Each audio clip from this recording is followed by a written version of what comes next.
Welcome to More Than a Few Words, marketing conversation for business owners. This is your host, Lorraine Ball. And you know what? I love games. I have always loved games from the time I was a kid to today. But I think of games as something that I play with my friends and family. But it can be more. It can be an important part of your business. And that's what we're going to talk about today. And to have this conversation, I've invited Rob Alvarez to join me. He's an expert, an international speaker, an advocate for using gamification and game based solutions to achieve loyalty and engagement in entrepreneurial and education settings. Rob, welcome to the show. Thank you very much for having me, Lorraine. It is my pleasure. And as I said, I love a good game. So, talk to me about gamification. Let's define that term first for my audience. What is it? And then we can dive into how do you use it to build loyalty and engagement.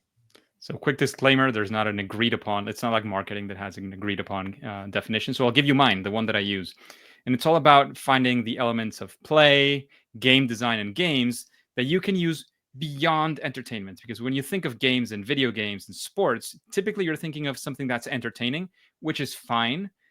But if you're thinking about gamification, you want to take it beyond that. It's because you have an objective, you want to reach something, you want to achieve that you wouldn't be able to achieve otherwise. So that's what gamification at its core, in my opinion, my experience, is all about. Awesome. Okay. So, can you give me an example of using gamification with your customers to get them to engage with you? How might that look? Maybe an example of a company that does it or a situation. So I'll give you two examples just because the way in which you do gamification has there's people who go like all in and it looks like a game, feels like a game. You go in and you feel like you're inside a game. And that example will be Duolingo, right? It's a language learning app. People go in, you get points, you have streaks, you have diamonds, you have leaderboards, like you have everything. And you go in, you feel like you're in a game.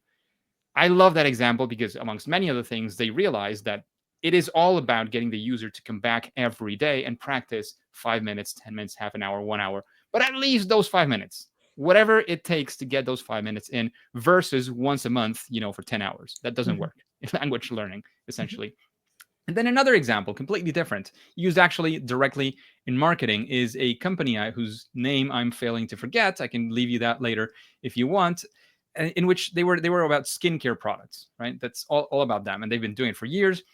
And if you sit down with a specialist and you have any skincare needs, right? You sit down with a specialist, and they can tell you exactly what it is that you need, which also means that the company is going to sell more of those products that they're recommending, of course, because the specialist is recommending you those products. So what they did is, these what Disney princess am I, or what, Game of Thrones character am I questionnaires. So they did the same thing essentially, but for skincare, right? You put in your information, right? They don't even need to keep, the skincare and all that. I'm not sure if they do. I didn't go through the questionnaire myself, but the result is a recommendation of the routines and products you need to improve your skin. So you get people who are interested in skincare, who want to do better, and who are going to purchase more. You get everything, essentially. Ab- Super smart and Absolutely. super simple. Mhm. Like Duolingo is a full development app. This is a questionnaire that I mean, I don't know if Google Forms, but they could have done something really simple about this. The difficult part is knowing the content, but they know their content. They do skincare, so they really know how to get there. Awesome. I have seen those for years. I actually did those for a number of my clients when I was running the agency. What kind of bean are you? What floor will look best in your house? When I was Hmm. working for a flooring company. And I never really thought of those quizzes exactly the way you're describing it, but absolutely. So if I'm a small business owner and I don't have the budget that Duolingo has to create an entire app that rewards and reinforces my customers all along the way, how do I think about gamification in a way that is practical for my business and will help me achieve my goals? So the first thing is I have a three-step process, right, where I help clients and people who work with me to go through all of them. But essentially, The core of it all starts with something that you'll find extremely simple, which is really understanding what it is that you want to get to and who you want to do it with. And this, there's the marketing view of segmenting your audience and all this, which is great. But in my experience, it's just insufficient, right? Because Mm. it's not just about, what's the age of these people, how much they make. It's also about what moves them into action, right?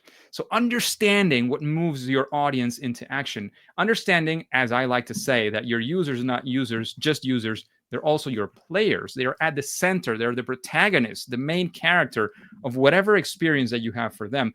When you see it that way, it changes the perspective. Sometimes even the subtlest, the smallest of changes. LinkedIn is a huge giant in many ways, but they implemented a small thing, right? The programmer said once in a conference that it took him like 5 minutes to implement, which is a progress bar.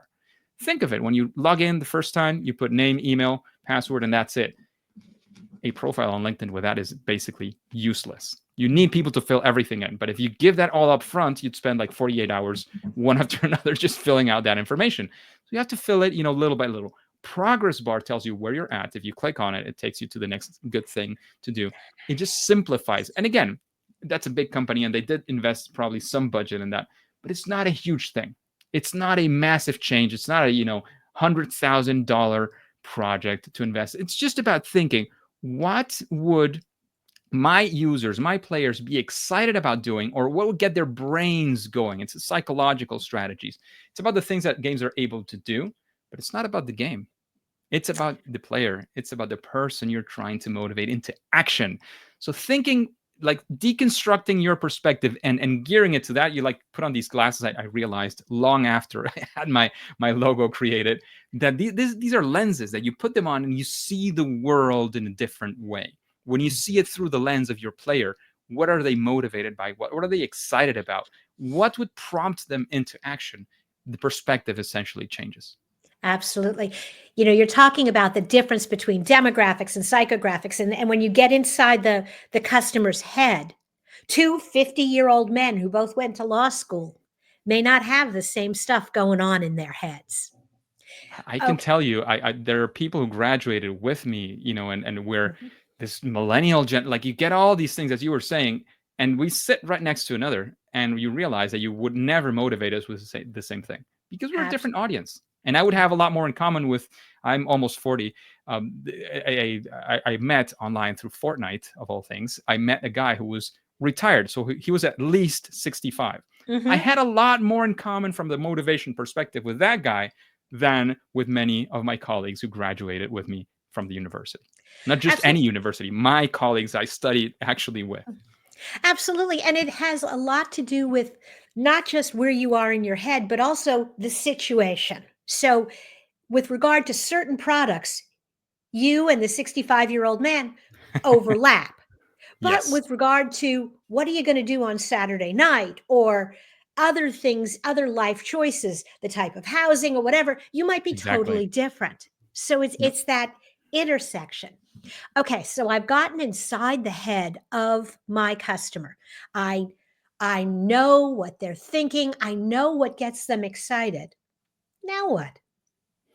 Absolutely. The next step, like for me, of course, and I've been playing games all my life, just like you, we have sort of a library of game mechanics and things that happen in games that we can sort of take from. Not everybody enjoys or says that they enjoy games, but find the things that you might be familiar with.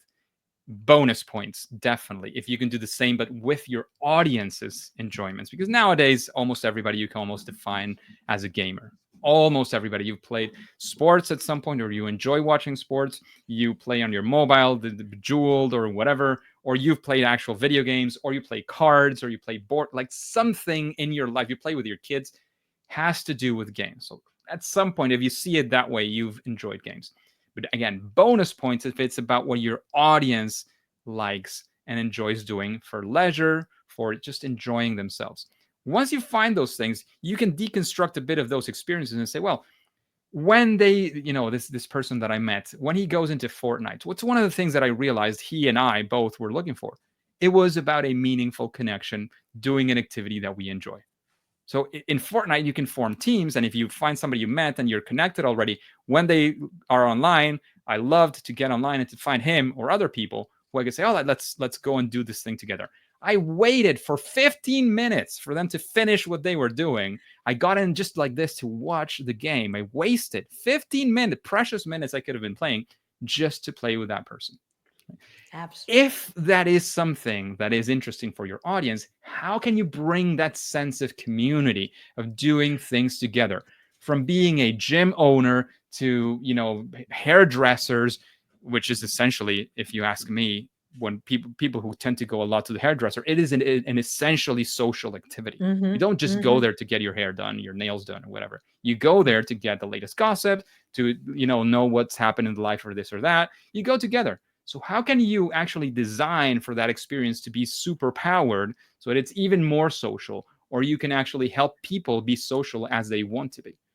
How can Awesome. you achieve those things? That's what gets you thinking. And of course, every case is going to be super different. Awesome. Well, I definitely have some notes and some things I'm going to be thinking about. This was fabulous, Rob. Thank you so much. Absolutely, my pleasure. And if anybody wants to find out more, we have a plenty of free resources. You can go to professorgame.com/MTFW, the name of the podcast, more than a few words.